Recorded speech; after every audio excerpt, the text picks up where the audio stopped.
Hello everyone, welcome to my YouTube channel. This is Jai Singh. आज video हम बात करेंगे हमारी पेक्टोरालिस माइनर मसल के एक्शंस के बारे में। वैसे तो हम जानते हैं कि जो हमारी पेक्टोरालिस माइनर मसल होती है काफ़ी थिन मसल है, एक डीप मसल है या एक ट्रायंगुलर शेप की मसल होती है, या हमारे पेक्टोरालिस मेजर के नीचे प्रेजेंट होती है। तो इसी मसल के हम आज एक्शंस के बारे में बात करेंगे, या क्या क्या एक्शंस, क्या क्या फंक्शंस परफॉर्म करती है। तो आइए वीडियो को शुरू करते हैं। तो जो सबसे फर्स्ट फंक्शन आता है हमारे पेक्टोरालिस माइनर मसल का, वह है it raises ribs while inhaling. जब हम सांस लेते तो हमारी इन रिब्स को ऊपर उठाने का काम पेक्टोरालिस माइनर मसल करती है। फॉर एग्जांपल जब मैं सांस लेता हूँ इस तरह से, तो मेरे जो चेस्ट है वो एक्सपेंड हो गया, ठीक है। तो यहाँ पर क्या हुआ, जो मेरे चेस्ट के ऊपर जो रिब्स प्रेजेंट है उसको ऊपर उठाने का काम करती है यही पेक्टोरालिस माइनर मसल। ये पेक्टोरालिस माइनर मसल ऐसा इसलिए कर पाती है क्योंकि जो इसका स्ट्रक्चर है, जो इसका ओरिजिन है, जो इसका इंसर्शन है, वो इस तरह से है कि यह हमारे शोल्डर गिर्डल को हमारे इन रिब्स के साथ कनेक्ट करता है, जिसकी वजह से जब भी हम सांस लेते हैं तो हमारी रिब्स ऊपर की तरफ उठती है। आप पेक्टोरालिस माइनर मसल का अटैचमेंट देख सकते हैं। आप देख सकते हैं यहाँ पर कि जो इसका ओरिजिन है यह हमारे तीसरी, चौथी और पांचवें रिब से निकला हुआ है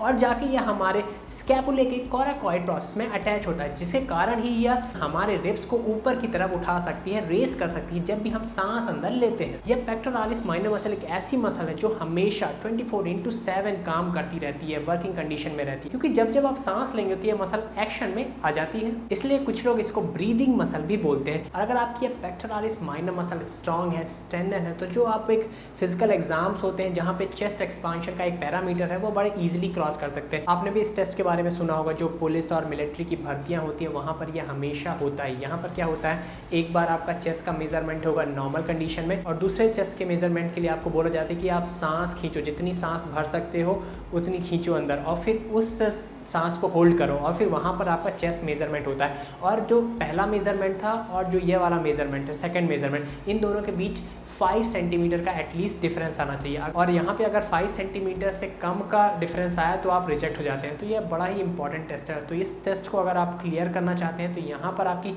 पेक्टोरालिस माइनर मसल बहुत काम आती है। अगर ये स्ट्रेंथन है तो आप बड़े इजीली, बड़े आराम से ये टेस्ट क्रॉस कर सकते हैं। जो दूसरा मेन एक्शन हमारी ये पेक्टोरालिस माइनर मसल परफॉर्म करती है वह है स्कैपुले स्टेबलाइजेशन। जैसे कि हम जानते हैं जो स्कैपुले होता है, जो हमारे शोल्डर ब्लेड्स होती हैं, ये बहुत सारे एक्शंस बॉडी के अंदर हमारे परफॉर्म करती हैं। तो इस एक्शन को स्टेबलाइज करने के लिए यह मसल बहुत काम आती है, क्योंकि ये जो पेक्टोरालिस माइनर मसल है यह स्कैपुले के एक एंड को होल्ड करके रखती है। जैसे कि आप देख पा रहे हैं, जो हमारे स्कैपुले के कोराकॉइड प्रोसेस होते हैं, जो एक लास्ट एंड होता है हमारे स्कैपुले का, वहां पर यह पेक्टोरालिस माइनर मसल जाकर इंसर्ट होती है, अटैच होती है, हमारे रिब केस से, हमारे थोरैक्स वॉल से जुड़ी हुई होती है, जिसके कारण यह हमारे स्कैपुले को स्टेबलाइज कर सकती है किसी भी मूवमेंट के दौरान। और साथ ही साथ जो स्कैपुलर एक्शंस होते हैं, जैसे कि जो एलिवेशन हो गया, डिप्रेशन हो गया, रिट्रैक्शन हो गया, प्रोट्रैक्शन हो गया, अपवर्ड रोटेशन हो गया, डाउनवर्ड रोटेशन हो गया, तो इन सारे स्कैपुलर एक्शंस को परफॉर्म करने में हमारी पेक्टोरालिस माइनर मसल हेल्प करती है, एक सिनर्जिस्ट की तरह काम करती है। और अगर आपको स्कैपुलर मूवमेंट के बारे में और डिटेल में जानकारी चाहिए तो मैंने इसके लिए एक सेपरेट वीडियो बनाया है, उसका लिंक नीचे डिस्क्रिप्शन बॉक्स में मिल जाएगा, आप वहां से इसे चेक कर सकते हैं।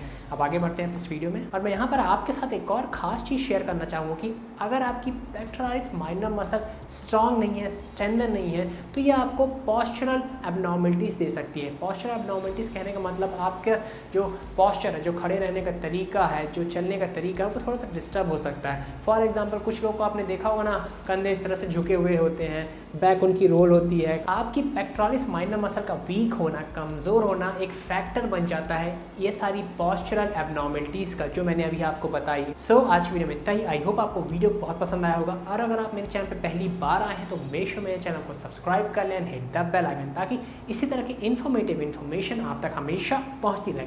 Thanks for watching, stay healthy, stay fit, bye, जय हिंद।